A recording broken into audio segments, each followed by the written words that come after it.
હે પ્રભુ, તમે મારા સ્વામી છો, હું તમારો દાસ છું.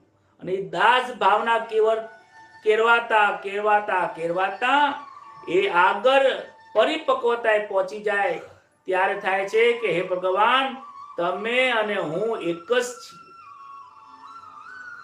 આ સંસારમાં એક જ સ્વરૂપ છે, જે નિરંજન નિરાકાર આત્મ સ્વરૂપ પરમાત્મા છે. હું પુરુષ નથી, હું સ્ત્રી નથી, હું બ્રાહ્મણ નથી, ક્ષત્રિય નથી, વૈશ્ય નથી, શૂદ્ર નથી, હું અમીર નથી, ગરીબ નથી, હું કાંઈ જ નથી. સુખ નથી, દુઃખ નથી, હરખ નથી, શોક નથી. આ ભક્તિની છેલ્લી પરાકાષ્ઠાએ પહોંચી જાય એને જ્ઞાન કહે છે.